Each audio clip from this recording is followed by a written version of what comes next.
A continuación, presentaré las modificaciones que aplicaremos a los programas de control de infecciones en el consultorio dental para enfrentar al SARS coronavirus 2. La relación de procedimientos de control de infecciones que voy a presentar no es exhaustiva. Cumpla la regulación aplicable en su localidad, tome decisiones informadas según su experiencia y entrenamiento. Hay una gran cantidad de información, busque aquella que esté basada en evidencia y manténgase actualizado. En esta presentación abordaré el contexto en el que trabaja el cirujano dentista, mencionaré las fuentes de información de las cuales extraje los procedimientos que voy a presentarles, hablaré de la actual pandemia y nos enfocaremos en las medidas de control de infecciones que vamos a fortalecer, que incluyen 4 principios en preparación propia y del consultorio, durante el trabajo, evitar el contacto con material biológico potencialmente infeccioso, esterilizar el instrumental, incluyendo la pieza de mano de alta velocidad y contraángulos, y evitar la contaminación de superficies. Finalmente, presentaré algunos recursos educativos para apoyar esta información. En cuanto al contexto, los cirujanos dentistas odontólogos estamos expuestos a virus y bacterias que nuestros pacientes transportan y diseminan. En particular, estamos expuestos a aerosoles y salpicaduras que nuestros procedimientos generan en la boca del paciente. En los 70s, en la Universidad de Pittsburgh, se creó la demostración práctica denominada si la saliva fuese roja.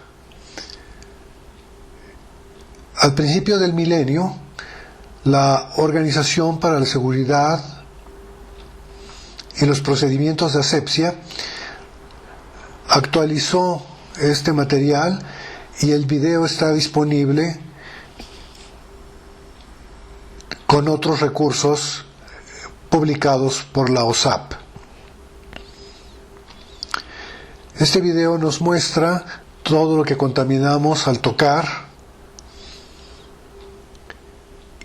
y ejemplifica cómo se disemina el material potencialmente infeccioso por el consultorio dental. Desde luego, los consultorios odontológicos muestran un amplio historial de seguridad, pero existe evidencia genómica de la transmisión de infecciones en el consultorio dental. Y esto se da cuando hay fallas en el programa de control de infecciones. Las fuentes consultadas y recomendadas son los Centros para el Control y Prevención de Enfermedades de los Estados Unidos, la Asociación Dental Americana, la Organización para la Seguridad y Procedimientos de Asepsia y el Consejo de Dentistas, organización gremial española con la cual recientemente tuve la oportunidad de colaborar. En cada país hay normatividad vigente de cumplimiento obligatorio. En México, el Comité Nacional de Salud Bucal publicó la norma oficial mexicana 013, la cual contiene procedimientos detallados para control de infecciones en el consultorio dental, y también existe un manual de procedimientos que lo acompaña. SARS coronavirus 2 está circulando en la población y este virus provoca una enfermedad denominada COVID-19. El nuevo virus Está presente en secreciones nasales y saliva. Es muy transmisible por vía aérea, con solo hablar y respirar. Es transmisible también por salpicaduras y aerosoles y puede llegar lejos, más allá de esta sana distancia, más allá de 2 metros.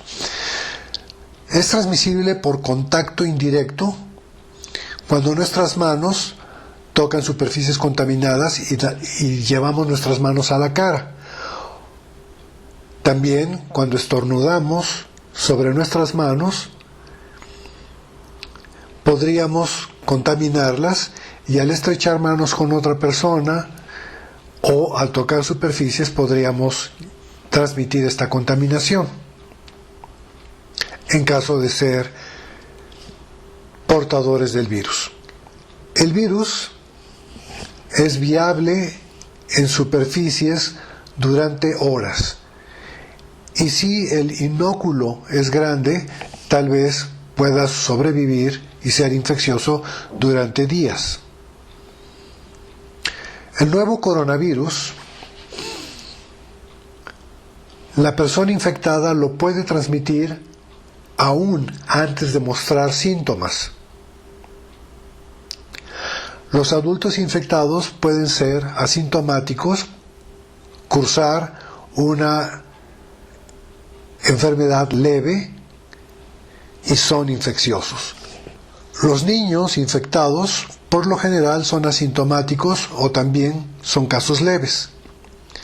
Pocos niños requieren de hospitalización y son sus secreciones también infecciosas. Durante el distanciamiento social estamos comprando tiempo. Es decir, tratamos de aplanar la curva de infecciones para que los casos no rebasen las capacidades de los sistemas de atención a la salud. No sabemos cuándo vamos a retornar a la actividad económica y vamos a abrir nuestros consultorios, pero posiblemente lo hagamos en un momento en el cual todavía exista circulación comunitaria del nuevo coronavirus. La decisión es un fino balance entre no permitir un repunte de la fase logarítmica, pero retornar a la actividad económica lo más pronto posible. Durante el distanciamiento social permaneceremos en casa y los consultorios estarán cerrados. Excepcionalmente atenderemos solo emergencias impostergables, aquellas que no puedan ser tratadas a distancia con medicamentos como antiinflamatorios, analgésicos, antibióticos. La pregunta que nos hacemos es si confiamos actualmente en nuestros procedimientos de control de infecciones, los rutinarios, los que hemos venido practicando. También nos preguntamos si podremos tener certeza de que una persona que viene al consultorio no porta el nuevo coronavirus. Entonces, mientras aún haya casos de COVID-19 reportados o llegando a los hospitales, sabremos que el SARS, coronavirus 2, sigue circulando en la población y que aún no hay profilaxis post-exposición. Entonces, nuestra misión en control de infecciones es evitar que el nuevo coronavirus llegue al consultorio en alguna persona, ya sea profesional de la salud o paciente. Tampoco queremos que este virus se disemine en la clínica por contacto o mediante aerosoles y salpicaduras. Desde luego, es indeseable que permanezca viable en superficies contaminadas en nuestro consultorio. También queremos evitar que el virus salga de consultorio en alguna persona expuesta no intencionalmente, ya sea esta persona un profesional de la salud o un paciente. No queremos que el virus regrese con nosotros a casa en artículos o ropa contaminados. En algún momento es esperable, de acuerdo a los modelos epidemiológicos, que el nuevo coronavirus desaparezca, sea controlado y pase a la historia, no afectando más casos como lo hizo el SARS en 2003, que si bien fue un brote de preocupación internacional, no llegó a ser una pandemia. Deberíamos mantenernos atentos al cambio de este posible escenario, aunque parece ser poco posible que el virus permanezca con nosotros durante años. Esperamos que desaparezca en meses. Mientras tanto, vamos a fortalecer los procedimientos recomendados para el control de infecciones. La Alianza Mundial para la Seguridad del Paciente lanzó el reto hace ya algunos años, en 2005-2006, bajo el lema "Una atención limpia es una atención más segura". Los 4 principios del control de infecciones son actuar para estar sano, evitar el contacto con material biológico potencialmente infeccioso, hacer seguro el instrumental, que se refiere a la esterilización del mismo, y evitar que se disemine la contaminación, que significa lavar las superficies y desinfectarlas después de cada paciente. En actuar para estar sano, debemos cumplir nuestro esquema de vacunación recomendado para los profesionales de la salud. Y es muy importante que el personal de la clínica conozca y esté capacitado en la aplicación de las recomendaciones de control de infecciones. Todo el equipo debe participar activamente en la aplicación de los procedimientos recomendados. Desde luego, hay exclusiones laborales. Por ejemplo, el personal con síntomas respiratorios y cuadros febriles no debe presentarse a trabajar.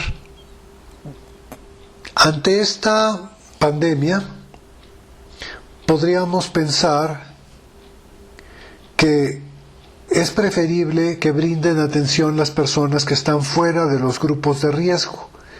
Es decir, este coronavirus puede infectar a cualquier persona, pero el COVID-19 es más severo en personas mayores de 60 años y aquellos que tienen enfermedades preexistentes que debilitan.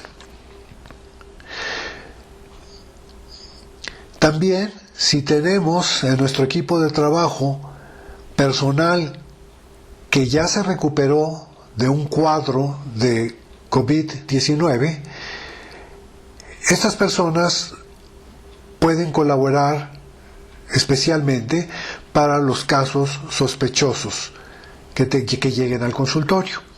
Y desde luego todo el equipo de trabajo debe ejercer vigilancia, nuestra autovigilancia sobre nuestros cuadros febriles, nuestra sintomatología respiratoria, o bien la del equipo de trabajo e inclusive de los pacientes.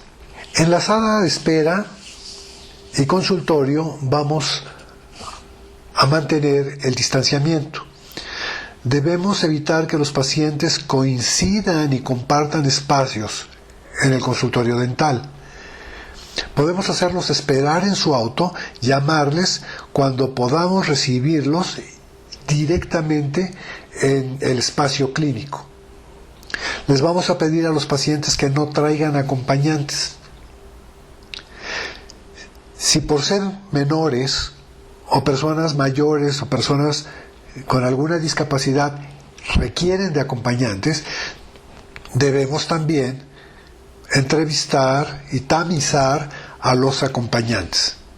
En un momento explicaré cómo tamizamos a los pacientes y a sus posibles acompañantes.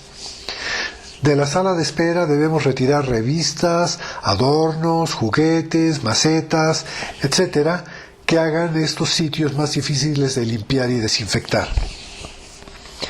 y es prudente imprimir y colocar avisos y recordatorios instructivos en lugares estratégicos del consultorio a la vista del personal y de los pacientes. Bien, el siguiente principio del control de infecciones es evitar el contacto con material biológico potencialmente infeccioso. En la revista de la Asociación Dental Americana, en el 2010, la doctora Jennifer Hart publicó una revisión de las precauciones estándar y las precauciones de contacto. Bien, según las precauciones estándar, todos los fluidos corporales, secreciones y excreciones, sin importar si contienen o no sangre, son potencialmente infecciosos. Las membranas mucosas y la piel no intacta también son potencialmente infecciosos. Entonces, todas las precauciones con todos los pacientes para no exponernos a estos materiales potencialmente infecciosos.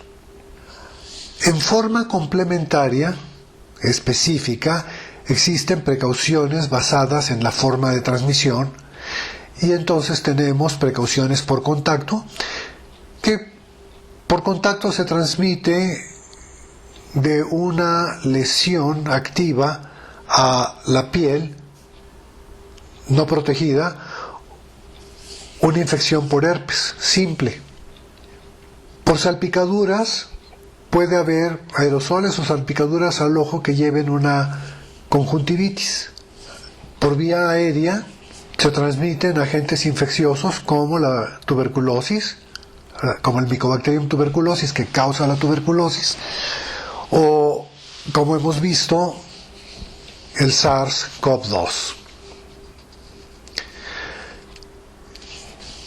Por eso vamos a modificar nuestra vestimenta para enfrentarnos a este reto, ya que generamos aerosoles y salpicaduras y trabajamos en gran proximidad con el paciente.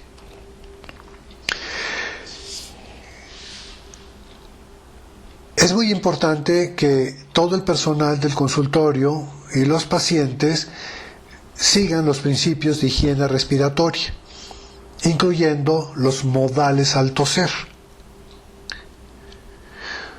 Cubrirse la nariz y la boca con un pañuelo desechable al estornudar o toser.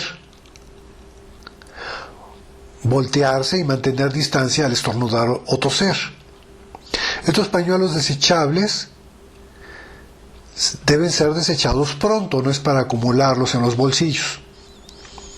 Y desde luego, si no hay pañuelo, estornudar o toser sobre la cara interna del codo. Si viene una persona que tose y estornuda, y que no es un caso de COVID, esta persona debe usar una mascarilla. Lavarse las manos. Es muy importante lavarse las manos frecuentemente. Con agua corriente, con agua y jabón, o bien periódicamente con geles alcoholados. Es de mucha importancia para un odontólogo en el consultorio dental controlar los aerosoles. Usar siempre que sea posible el dique de hule, aplicar al paciente un enjuague bucal antes de iniciar los procedimientos clínicos, utilizar en la medida de lo posible instrumentación manual en vez de instrumentos rotatorios de corte que generan aerosoles, aplicar técnica de 4 manos, protegiendo con la vestimenta adecuada tanto al asistente como al operador. Tener instrumentos rotatorios de corte con sistemas antirretracción, de preferencia utilizar succión de alto volumen y no utilizar la jeringa triple. Hay una revisión sobre aerosoles y salpicaduras en odontología publicada por Harrell y Molinari en la revista de la Asociación Dental Americana en 2004.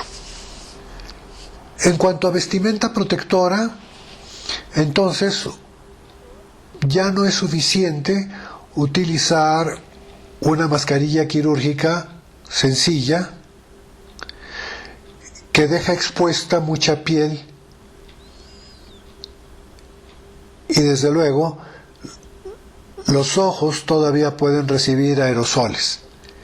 Entonces hemos introducido el uso de las caretas. Estas caretas deben ser lavadas y desinfectadas después de cada paciente.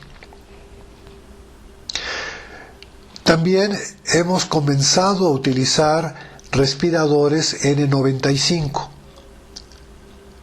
los cuales brindan un mayor nivel de protección siempre y cuando se ajusten bien a la cara, estén hechos de los materiales adecuados.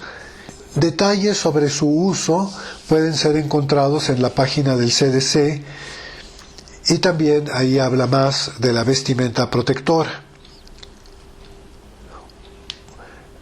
Un detalle muy importante es que ya estamos utilizando vestimenta protectora más completa que por definición cubre la piel, las mucosas y la ropa de calle. Faltaría aquí un gorro quirúrgico para proteger el cabello. Esta vestimenta protectora debe ser relativamente impermeable, debe permanecer íntegra durante los procedimientos clínicos y debe ser cambiada después de cada paciente. Entonces hoy en día estamos utilizando pijamas quirúrgicas para no estar en nuestra ropa de calle y estamos utilizando batas desechables, manga larga y guantes. Es muy importante colocarse adecuadamente la vestimenta protectora para que nos proteja. Desde luego hay una secuencia correcta para colocarse la vestimenta protectora. También existe un procedimiento correcto para retirársela. Aún es posible contaminarse las manos y de ahí llevar el material biológico a la cara o a otro sitio si tocamos las superficies expuestas de la vestimenta protectora al quitárnosla. Entonces es importante visitar el Centro de Control y Prevención de Enfermedades para descargar el material ilustrativo que les estoy presentando. Al final del día, no queremos llevar material infeccioso a casa. Entonces nos cambiamos de la vestimenta protectora a la ropa de calle. Y al llegar a casa, inmediatamente deberíamos ducharnos y también lavar la vestimenta protectora por separado del resto de la ropa de la familia. Entre el consultorio y casa, la vestimenta reutilizable que vamos a lavar debe de venir envuelta de tal manera que no exponga otras superficies o personas que pudiesen entrar en contacto con esta vestimenta contaminada. El tercer principio del control de infecciones se relaciona con el manejo seguro para que el instrumental quede estéril. En el caso de la normatividad mexicana, todos los consultorios dentales deben de tener un autoclave para esterilizar por vapor a presión instrumentos como la pieza de mano y contraángulos, y la jeringa triple y las puntas de los equipos de ultrasonido. Ahora bien, lo desinfectado no está estéril, entonces vamos a ir por esterilización a través de calor. Se puede utilizar en aquellos instrumentos que lo permitan el calor seco. El procedimiento incluye lavar los instrumentos, secarlos, revisar que quedaron limpios y que están funcionando, para luego envolverlos para su esterilización y posterior almacenaje. Como mencionaba, las piezas de mano y contraángulos se van a esterilizar mediante vapor a presión entre pacientes. Todos los ciclos se van a aplicar según las instrucciones del fabricante. Y los ciclos de esterilización deben ser verificados con la inspección visual de los manómetros y termómetros, la aplicación físico-química de testigos físico-químicos e integradores de proceso, y desde luego la verificación biológica. Con el instrumental debemos de pensar que es mejor esterilizarlo que desinfectarlo. Y no podemos aplicar desinfectantes de superficies al instrumental. No tienen la potencia suficiente para reprocesar estos instrumentos. Y ese es el caso muy específico del cloruro de benzalconio, ampliamente utilizado, que es inaceptable para esterilizar o desinfectar instrumental.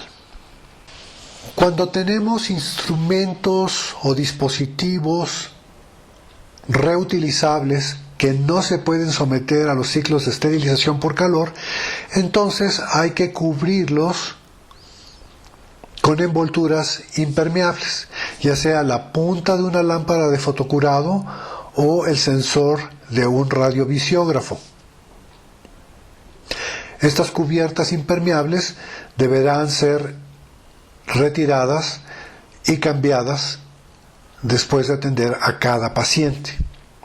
Los dispositivos e instrumentos diseñados como desechables se usan solo una vez y no deben ser reciclados. Eso incluye a las limas de endodoncia. Aquí mostramos una lima nueva sin usar y abajo tenemos una que ya estaba reciclada y supuestamente lista para utilizarla, pero una inspección bajo aumento nos muestra que la limpieza de la lima fue deficiente. Estos instrumentos son desechables, son para un solo uso. Los tiempos de los ciclos de esterilización, que no incluyen el precalentamiento y el enfriamiento, son: para calor seco, el instrumental deberá permanecer a 170 grados Celsius durante 60 minutos. Y para vapor de agua a presión, hay ciclos que se pueden lograr en una olla de presión doméstica que tenga manómetro, 121 grados Celsius durante 15 minutos. Los autoclaves clínicos pueden alcanzar ciclos de 132 grados y pueden ser más cortos. Siga las instrucciones del fabricante. Es muy importante esterilizar la pieza de mano y contraángulos porque estos instrumentos se contaminan internamente con saliva y sangre de la boca del paciente y la pueden arrojar en la boca de otros pacientes y sobre nosotros, los profesionales, durante varias horas. Desafortunadamente, hay muchos cirujanos dentistas que no están esterilizando estos instrumentos. Y de hecho, en una encuesta reciente de 207 egresados provenientes de 43 escuelas de odontología distintas, solo 35% de ellos mencionaron haber sido instruidos, capacitados para esterilizar la pieza de mano entre pacientes. Entonces, aquí hay una oportunidad para las instituciones de enseñanza odontológica. En una muestra de consultorios privados, logramos determinar que los ciclos de esterilización pueden fallar y que la frecuencia aproximada en esta muestra de consultorios en los cuales hicieron 7.383 verificaciones, aproximadamente el 10% de los ciclos de esterilización falló. Entonces es importante no confiarse de que el equipo está funcionando bien, sino hay que revisarlo periódicamente. Una de las razones por las cuales no es confiable la inmersión de los instrumentos en desinfectantes es que muchos de los desinfectantes disponibles comercialmente no tienen la potencia suficiente para esterilizar esos instrumentos. Afortunadamente, el nuevo coronavirus SARS-CoV-2 es relativamente frágil ante antisépticos y desinfectantes. Entonces, si bien es estable en superficies durante horas, la aplicación de desinfectantes lo puede eliminar.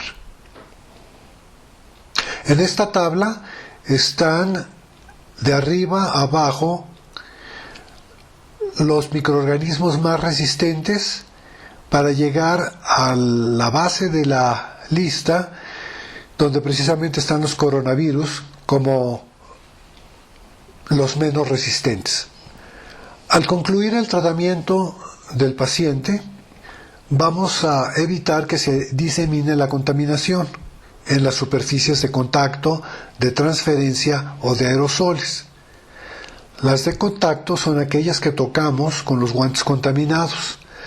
Las de transferencia son aquellas donde pusimos nuestros instrumentos contaminados. Y las de aerosoles son superficies que fueron salpicadas o rociadas con aerosoles mientras trabajábamos. Entonces hay que desinfectar las superficies del equipo expuesto. Hay que limpiar y desinfectar todas esas superficies clínicas. Las superficies ambientales, piso, paredes, picaportes, deben lavarse y desinfectarse con frecuencia. Los desinfectantes están clasificados de acuerdo con su potencia. Aquellos que alcanzan a destruir Mycobacterium tuberculosis en pruebas de laboratorio son de nivel intermedio y se utilizan preferentemente en aquellas superficies que sabemos que están contaminadas. Esos son los productos aquí ejemplificados como matamuchos. Y luego existen productos de bajo nivel que no son suficientemente potentes para destruir Mycobacterium tuberculosis y les vamos a llamar matapocos. Entre estos está el cloruro de benzalconio y el bromuro de lauralconio, que se utiliza en Centroamérica y Suramérica. Recordemos que lo desinfectado no está estéril. Los desinfectantes de superficies no se deben aplicar sobre el instrumental. Y para desinfectar primero hay que lavar. Si no vamos a lavar y desinfectar todas las superficies, también podemos pensar en cubrirlas y remover las cubiertas impermeables después de cada paciente. También es importante desinfectar todo aquello que mandamos al laboratorio dental o que regresa del laboratorio dental, al igual que las cosas que mandamos a reparación y recibimos del servicio de mantenimiento.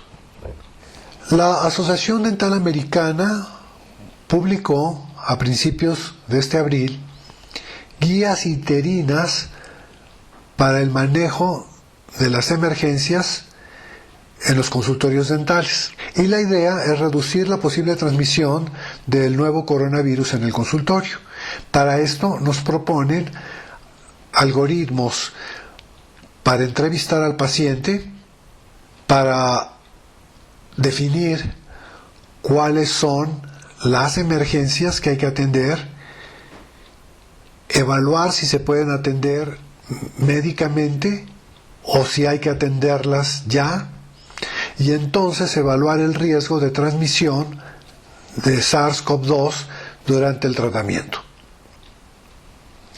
Entonces, en el primer algoritmo, que les recomiendo estudiar con detalle, se definen las emergencias dentales, con, sin dolor, por motivos traumáticos o es una molestia crónica, si puede esperar, si es manejable con paracetamol, con antibióticos. Y si pensamos que tenemos que atenderla, entonces vamos al algoritmo 2, el cual, mediante una entrevista telefónica, nos debe ayudar a excluir un posible caso de COVID-19. Si el paciente tiene fiebre o sintomatología respiratoria, no podrá ser atendido en un consultorio dental.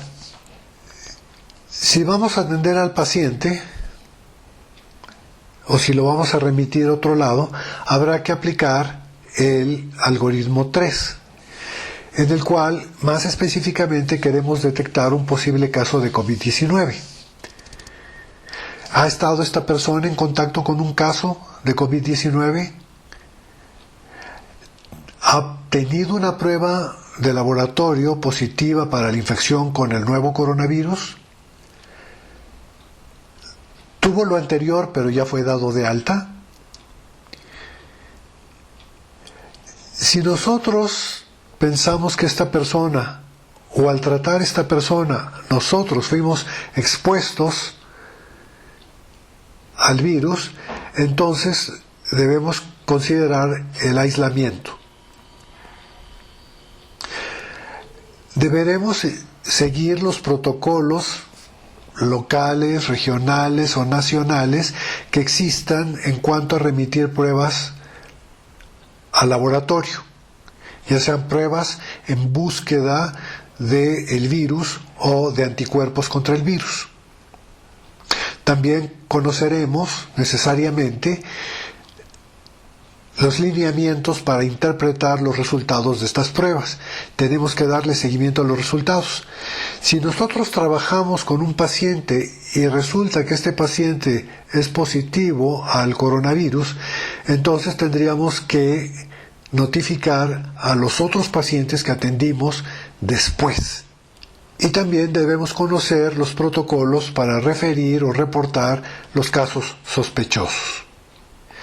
Si una persona dice ser o sabemos que es convaleciente de COVID-19, que ya está lista para salir de aislamiento, también hay criterios que deberemos actualizar, conocer y aplicar, ya sea en ausencia de pruebas de laboratorio o con pruebas de laboratorio. Es decir, si el paciente ya no tiene fiebre, cuando no está tomando medicamentos, si ya hay mejoría en sus síntomas respiratorios y si ha tenido 2 PCRs negativos, por lo menos en 24 horas de separación, o un PCR y 7 días sin sintomatología. Entonces hay que conocer cómo funcionan estas pruebas para poderlas interpretar. En el caso de que sospechemos de una exposición no intencional, debemos seguir las recomendaciones de los Centros para el Control y Prevención de Enfermedades para el contacto directo no protegido. Recordemos que no hay en este momento profilaxis postexposición. Y en caso de sospechar de exposición, tendríamos que irnos a un aislamiento de 14 días o remitir al paciente a este aislamiento. Si tuvimos un procedimiento generador de aerosoles, sin una mascarilla N95, el riesgo es moderado. Hay que remitir al paciente con instrucciones precisas, lo dice el algoritmo 3. Así pues, es muy importante estudiar estas recomendaciones y ver qué es lo procedente en nuestras localidades. Los recursos educativos son necesarios porque distintas encuestas realizadas nos dicen que la enseñanza de control de infecciones en escuelas y facultades de odontología es aún un reto. Las diversas encuestas revelan áreas de oportunidad. Los Centros de Control y Prevención de Enfermedades tienen disponibles en castellano un resumen de las prácticas recomendadas para la prevención y control de enfermedades en entornos odontológicos. Y viene una lista de cotejo para que nosotros podamos revisar nuestros procedimientos en el consultorio dental. Existe también descargable una app que nos permite consultar los procedimientos de control de infecciones y calificar nuestros consultorios. Así pues, tenemos un enorme reto mientras esté circulando en la comunidad el nuevo coronavirus, y al salir de esta pandemia, cuando ya no se reporten nuevos casos de COVID-19, esperemos muchas de las mejoras que habremos introducido en control de infecciones permanezcan para seguridad de nuestros pacientes y seguridad ocupacional de nosotros, los profesionales y nuestro personal de apoyo.